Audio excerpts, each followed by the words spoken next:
Hi, today in Know Your Organ series, I am going to speak about the cervix. So cervix is the mouth of the uterus, and to make it more easy for you to understand, I am going to show you this. Alright, so this is your uterus and this ये पोटली है और ये closed है. So the uterus is a broad structure and cervix is the closed mouth of your uterus. The cervix is made up of a thin mucus lining from inside, and the entirety has good amount of smooth muscle cells. Now you might think that this is quite a tiny negligible part of the uterus, and does it really play an important role? It does. It plays a very major role in your reproductive life. Let's look at it.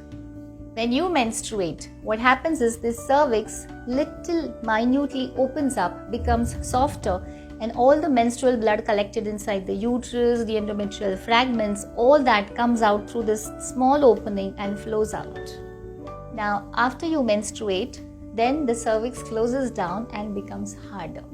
Now, the cervix also has a lot of cervical glands, and these cervical glands keep on secreting a beautiful mucus fluid for you. And one thing for sure, this cervical mucus is not at all bad, yucky, ganda. One thing, it protects you from bacterial infection, so no bad bacteria can go inside.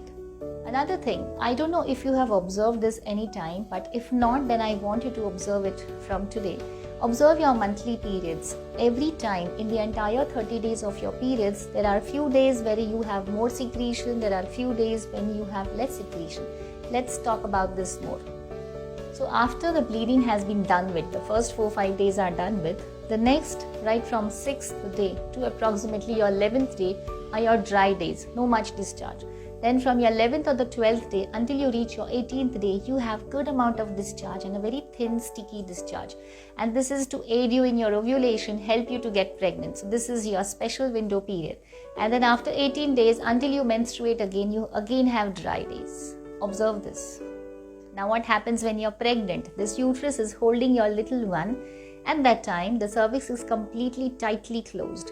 So tightly closed that nothing can come outside. So the baby stays safe inside and nothing can go inside. No bad bacteria can go inside. Isn't this cervix a beautiful organ? Now what happens when the cervix becomes unhealthy? Then the cervix is either inflamed or cervical polyps get developed into it, or even fibroids. And then sometimes, rarely, some might have cervical malignancy. What do you experience in such cases? What are the symptoms? Then in such cases, you might have excessive white discharge, little different in color, sometimes more smelly or foul discharge, or even sometimes bleeding and unwanted times during the monthly periods.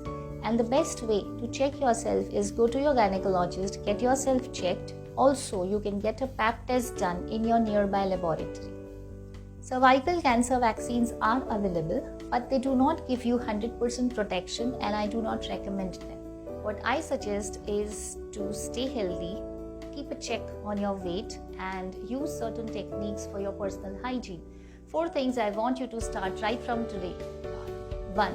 Wear cotton underwears and wash them daily. 2nd is clean your vaginal area and the perineal area, not just haphazardly, always from front to back, never from back to front.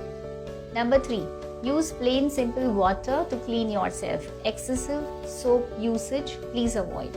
And number 4, avoid using chemical hair removal creams for the simple reason that it is a chemical, it might irritate your skin. Best way is to just trim the excessive hair and just be okay about it.